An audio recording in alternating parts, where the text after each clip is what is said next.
And we are live. Good morning, everybody. I know you're like, Keelan, what the heck? Look at this background. I feel honored to be back here today. It's been a minute. The original OG Oxfit podcasts were back here. And so this kind of, it's very nostalgic to me. But had I known I was going to be back here today, I don't think I would have worn such a soft color shirt because you've got the ox, the flag. Probably would have gone a little brighter so I could pop a little bit. But I do love this shirt. Not only do I love the softness, Deca, baby. Look, we got that coming up. Speaking of Deca, mark your calendars because October 9th and 10th, once again, another weekend of Deca Fitness, fun, and friendship. We're doing Deca Atlas that Friday night. Deca Strong the next morning, and we're adding in Hyrox Strong. I don't know if you've noticed, but Hyrox did release their schedule for the year. So if you are looking to get ready for Hyrox, which is coming back to Atlanta in April of 2027, come hang out with us on the 10th. Do Hyrox Strong. It's our take on a Hyrox Strong. It's got that Oxfit flavor to it, but you don't want to miss it, because it's going to be a great time. And I mean, endurance for the rest of the year. Usually we hit that big strength cycle, but we're going to be doing all of it. So we'll be getting ready to take on Hyrox again in April. Maybe it'll be your first time. Maybe it'll be your second or third time. I'm kind of like, what am I going to do? I've done it once with Savannah. I've done it once with my husband. And it's like, do I go solo? Well, I don't know. Maybe it's a good challenge to have. Do I do a relay and bring in some of my people from EAV? I mean, the choices are unlimited, but just remember, Oxfit is going to be your place to get ready for these events, because then in November as well, we've got Deca Fit, Deca Ultra, Deca Strong, Deca Atlas. We've got the Ruck. Everything is coming to the Congress Center here in Atlanta. And it's about to go crazy. We already have at least, I think, probably like 8 people signed up for this Deca experience in November. So once again, come to Oxfit, another Fit Fest weekend where we will be taking on Deca and Hyrox. I mean, I'm looking forward to it. I was gone out of town the last time right before we did that, and I came back and I was like really missing out on getting to do it. But I'm not missing out this time. So, look, Keith joining us like right now. So, oh no. Let's see. We've got Keith coming in. What's up, Keith? I'm so glad that you're here. Look, I'm telling them exactly what I know. You got to be here. All right. This is the only place, because let me tell you right now, I know I'm getting off topic, but I'm going to give people a couple more minutes to come in here. But let me tell you this.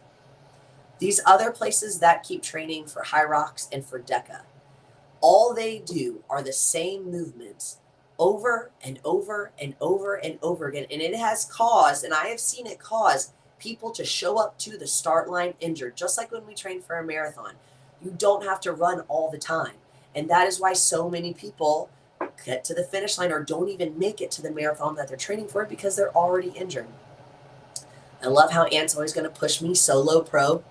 I've done pro twice now. So if I was to go solo, it can only be pro. So I guess we'll just have to see. But remember, October 9th and 10th, mark your calendars. And I mean, leading up to that, we've got the triathlon. We're going Ox on the beach, baby, in the beginning of September. We're taking our biggest squad yet down to Pensacola for Pensacola Beach Brawl. It's their anniversary too, so I'm assuming this is going to be the biggest one yet. I'm telling you, this year I'm feeling excited. So remember, Deca right here. Look, can't forget. Deca, the Beach Brawl, the Triathlon, Hyrox. This end of the year is going to go crazy. All right. Well, the real reason why you are here, I will say, I'm loving this computer. The light, just getting to sit down. Usually I stand when I do mine. It's a little foreign over here, but we're going to have a great time. So last Thursday, I started a series, and we are talking about protein. We are getting ready, of course, for all of the events that we have coming up. And because of that, we need to make sure that we are on our nutrition, we are hydrating. And so this series is perfect. And so we're kicking it off right now amongst the macronutrients with the most important protein. So let's get into it and let's go. All right. So let's talk about what protein is again. So protein is one of the 3 macronutrients our body needs alongside carbs and fats. It's essential for building. It is the building blocks of life, the building blocks of the body. It's meant for repairing tissues, making enzymes, supporting your hormones and your immune system as well. Our bodies are constantly breaking down and rebuilding protein, so consuming enough is crucial. All right, this is so important. So that's why today I introduced this podcast last week. We are going to be talking about the difference between men and women. All right, because this is important. All right, so I would say ladies first, but we're going to talk about men first because they're a little simpler. It'll be quicker, so we can really dive in to the ladies. So let's focus first on the men. Let's get into some facts. All right, so number 1, men generally have higher muscle mass than women. All right, that's why men can simply do some, running, body weight, push-ups, pull-ups, sit-ups, and they get into such great shape. I mean, sad but true. But on average, men possess about 40 to 50% more muscle tissue, which means their bodies require more protein to maintain and build the muscle. All right, and not only just that, they have a higher basal metabolic rate. So due to having greater muscle mass and a higher BMR, they burn more calories at rest. So that means that it increases the protein requirements to support their bodily functions, right? And their metabolic functions. So what that means is, when I talked about it last week, men are going to need to eat around 1.2 to 2, all right, grams of protein per body weight. Now, I saw when I was, of course, looking up all these things, they want to be like, oh, if you weigh 100 pounds, you should only eat 50 grams of protein. That's not how it works. Don't listen to that. That's false. All right. Just for basic bodily function, men and women. All right. Like I said before, you need to be eating anywhere from 0.8 to 1.2 grams of protein per body weight. All right. Because we need it for our hormones, our thyroid, and for our muscles. And like I said before, if you are not eating enough to support your day-to-day simple body functions, I can't even say simple because our body is very complex. However, if you are not eating enough to support those functions, you are not going to gain muscle, lose fat the way that you want to. Okay, so just remember that. And it's the same for men and women. All right, fact number 2, the hormone testosterone plays a key role here. All right. Testosterone promotes muscle growth and protein synthesis. Men typically have higher testosterone levels. Yeah, of course, which facilitates increased muscle mass and consequently higher protein needs. All right. So if there's one thing that I am a huge advocate for, it doesn't matter male or female. If you have been working out, or you work really hard, you're eating right, and you just are not understanding why you aren't seeing the results that you want, I can't encourage you more to get a full panel done. If there is anything that I tell my athletes once we first start working together, check your hormones. Okay, because I have women and they're like, can you believe my free testosterone was 7? 7? All right, when we should be higher than 30 and 40 just for basic equilibrium in our hormones, and men as well. You see, I saw a video recently and a woman was asking, she was like, where'd all the Adam's apples go? Where'd all the sharp jaw lines go? That's because there has been a mass decrease in natural producing testosterone in men and women over generations. All right. And this comes from our diets, how we live our daily lives. Okay, we are more stagnant, we are less active, we eat terribly, the food quality has decreased, and then also our water quality is trash as well. I mean, this is me just going off on a tangent, but check your hormones. All right, so Testosterone is huge for men, and I know plenty of men who they're in their 30s and 40s and 50s and they have the testosterone of men in their 60s, 70s, and 80s. All right, so if you're wondering why you aren't seeing the gains that you want to see, even though you're doing everything right, please go and get that checked. Now, fact number 3, this is what I just talked about. The typical protein requirement for men is 0.8 grams. All right, 0.8 grams. That's for sedentary individuals. All right, listen to me again. 0.8 grams per pound for body weight, okay, is for sedentary individuals. But for active men, all right, or those engaged in strength training, you need to increase that depending on what your goals are. If you are looking to gain muscle mass, if you are looking to lose fat, the range goes all the way up to 2.0 grams. Right? So this is also why, if you're unsure of what you're doing, you need a coach. All right? Men's dietary patterns often include higher protein sources. Statistically, it is proven that men do tend to consume more meat and dairy, all right, and honestly, protein supplements more than women. All right, and that can influence their overall protein intake and dietary habits. Right? That's why when we have men that join our coaching program and they go on carnivore, honestly, for the first 30 days, the transformation of their body is just utterly insane. I'm telling you, your body is looking for that protein. It's looking for those enzymes. It's looking for all those vitamins and nutrients that you can only get from meat. Okay? So we've got our next. We have during muscle building phases, all right, such as strength training or bodybuilding, protein intake needs to be increased to support muscle growth and repair. All right, and also protein timing does matter for men engaged in strength training. All right, consuming protein distributed throughout the day, especially around your workouts, can optimize muscle synthesis in men who are lifting weights and doing resistant training exercises. One thing I know from working with my men, but also I work closely with our men's head coach, Ant. Okay, one thing we work on is meal timing. We have, intermittent fasting. Like all of these play a super important role on how you are digesting your protein, how you are eating your protein, how you are using your protein throughout the day.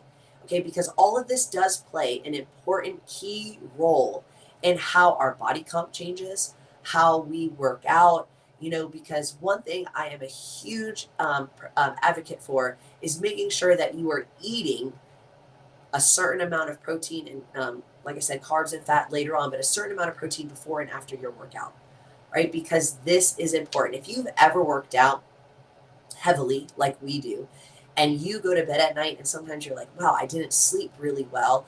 Well, one thing I always recommend is eating a fatty protein before bed because that keeps your cortisol lower and it keeps us asleep longer throughout the night. And it keeps us more even because what happens is if you don't have that fat that you can only get from protein before you go to bed, you tend to wake up because your cortisol spikes, right? And so you need that muscle repair.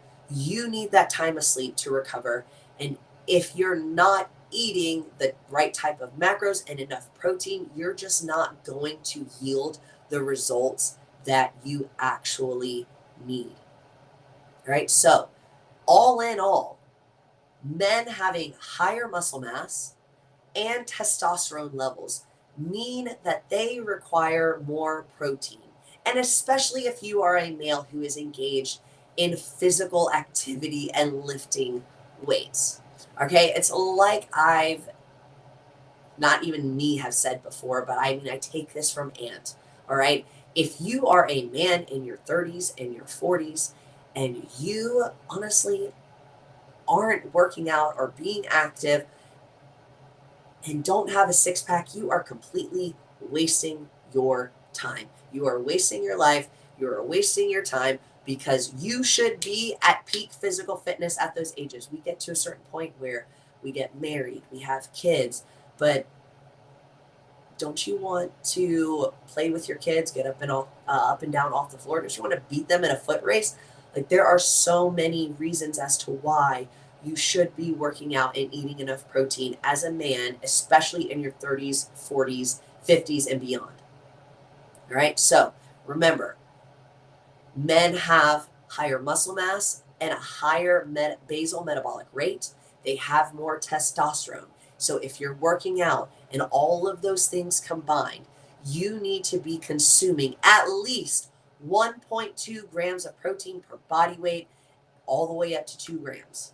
All right. So do not limit yourself thinking, oh, I shouldn't eat this much. I'm trying to lose fat, or you just don't really know what you're doing because you're trusting ChatGPT.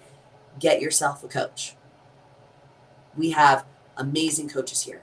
Ant works with the men. I also work with the men depending on their goal.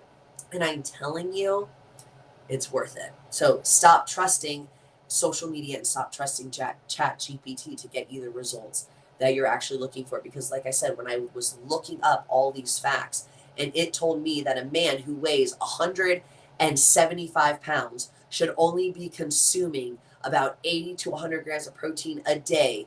Complete lie. So you cannot trust the internet on this one. I'm sorry. Even though they want to be like, oh, well, it's a study. It's been done.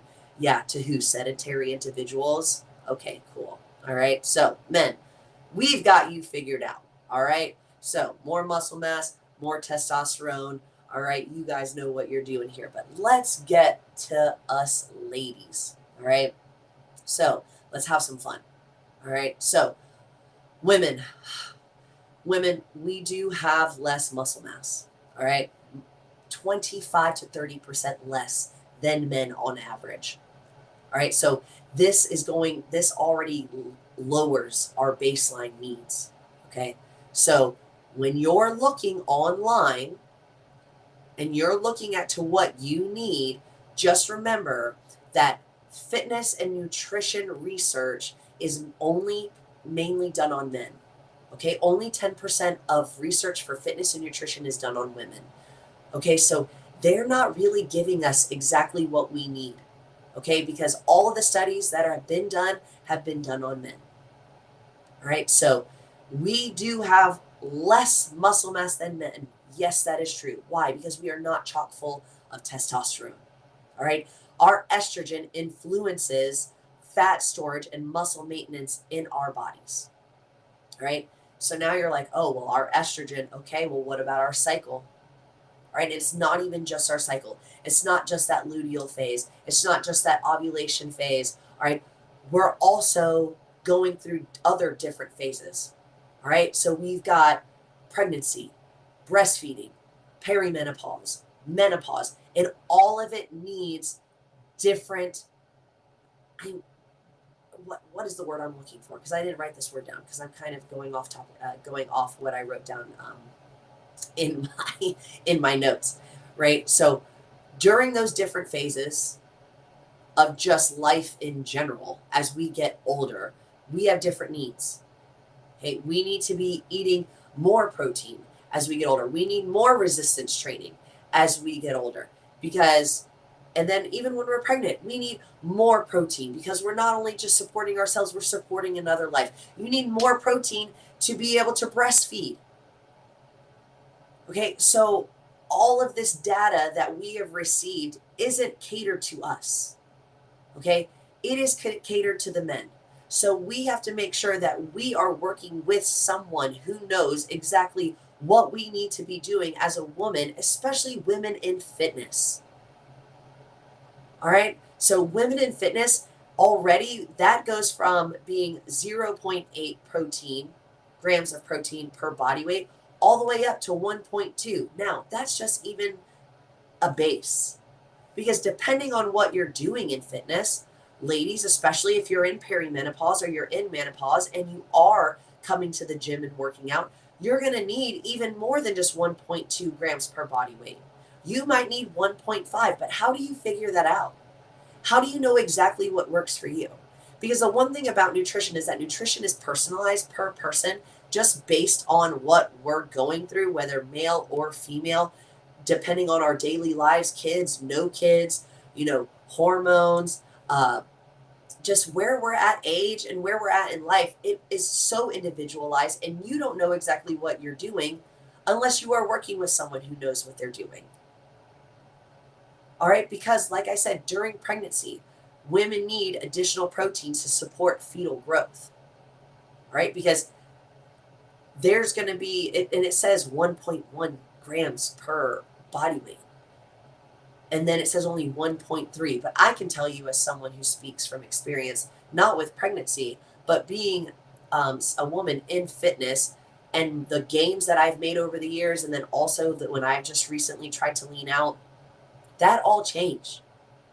There was a point where I weighed 175 pounds and I was eating 200 grams of protein. I've even gone up to 220 grams of protein. But that's only solely based off of what my goals and my needs are. Right? So if your goal as well is, oh, I want to have a great pregnancy. Oh, I want to breastfeed for X amount of time. All right, well, you need to be eating the right amount of protein because our estrogen levels affect our muscle retention and the distribution. All right, and fat distribution, and how we distribute that protein and those macros within our body. All right, it impacts how we utilize and require protein through our menstrual cycle. And then you have postmenopausal women who need more protein to combat muscle loss.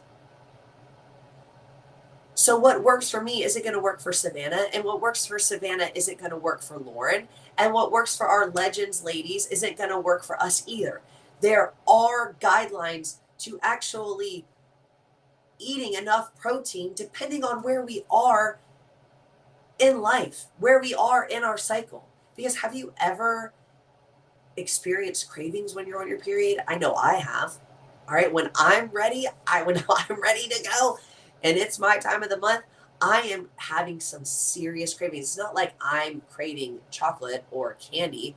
That's not my cravings. My cravings are salty snacks. I want to eat all the steak right before your cycle is about to hit. If you've noticed a lot of fatigue or you're already cramping, well, guess what? Your iron is going to already be low before you start your period, especially your ferritin levels is going to be low. And then on your period, it's also going to be low. Go and get you that red meat. I am telling you, it will change your life. All right. And so, like I said, so we'll go back. Fact number one, women have less muscle mass than men, 25 to 30% less. Fact number two, our estrogen influences fat storage and muscle maintenance in women and how we distribute our protein throughout our cycle. All right. Then fact number three, during pregnancy, breastfeeding, perimenopause, postmenopause, we need enough protein to either support fetal growth, support breastfeeding, not lose muscle mass. All right. And then, like I said, when I looked it up on the internet and it said, oh, well, women only need 46 grams of protein a day. Lies, total lies. Please do not believe the internet on that one. You need more than 46 grams of protein a day. And like I talked about in my podcast last week, that's around about the number we are actually typically eating in a day. 45 to 60 grams of protein is actually how much most people, male or female, are eating in a day. You're eating about 4 ounces of meat per meal. And then you've got maybe if you are eating that much, or maybe you just eat a salad for lunch and you're not having protein. Well, guess what? You eat protein only 2 times a day out of your 3 meals. You're only hitting about 50 grams of protein, maybe 60 at the most. All right. So then we get to our next fact that active women or those involved in resistance training require more. And it said this one was good. I got this one from Dr. Stacy Sims, who's one of my favorite women who in fitness and in nutrition that you should follow if you don't already, that we require 1.2 to 2.0 grams per body weight, similar to men, to support muscle growth and overall health. Right? Because as we get older, we lose muscle mass and our bone density, and protein supports bone health in women. All right? Adequate protein intake is crucial for maintaining bone density, particularly important for women who are already a risk of osteoporosis, especially post-menopause when bone loss accelerates. Now, so while women generally need less protein than men, our specific life stages and cycles and activity levels can significantly influence and increase the individual's needs. All right. So, like I said, last week we talked about what protein is, what, how it affects the body, what we need. And so that's why this week I went ahead and talked about the difference between men and women. All right, we're just touching on what's going to be my next subject next week, which is going to be hormonal and thyroid health in regards to your protein intake. Okay, we touched on that today. Men have more testosterone, so they need more protein because they have more muscle mass. Women, our estrogen, that causes more fat storage in our body. So we need to make sure that we are at a good place throughout our estrogen, progesterone, and our testosterone, which we will get into next weekend. All right, but all in all, both men and women, we need enough protein to support our bodily functions and to support our muscles. All right. And so we need to make sure that we are eating enough based off of the lifestyle that we lead and the goals that we have. I repeat, you need to be eating enough protein to support your day-to-day functions and then also to support the lifestyle that you lead. So if you're a sedentary individual and you don't really care about fitness, all right, great. You know what? Eat the basic amount of protein a day at 0.8 grams per body weight. Not much. All right. But if you are an active individual, you need to be eating, whether male or female, 1.2 to 2.0 grams per body weight. All right. And it wants to say per kilogram. I'm not talking about that. I am wholeheartedly saying that if you are someone who is active, especially as a woman and around your period, if you weigh 150 pounds, you need to be eating around 145 to 160 grams of protein per day if you are leading an active lifestyle and you're about to start your period. And to finish off eating enough protein, go get your hormones checked so that you know exactly what you should be doing for yourself when it comes to your macros. And those of you who know what macros are, protein, carbs, and fat, then you need to make sure that you are eating the right macros. And how do you make sure that you're eating enough throughout the day? You need a coach. And if you don't have a coach, then the best place for you to start is to DM me. You can DM me at my handle at coach__beefy. You can email me at eastatlanta@ox.fit. You can comment below, or you can just come to the gym. You can talk to Lauren at ox.fit, Savannah, Sav at ox.fit, Ant at ox.fit.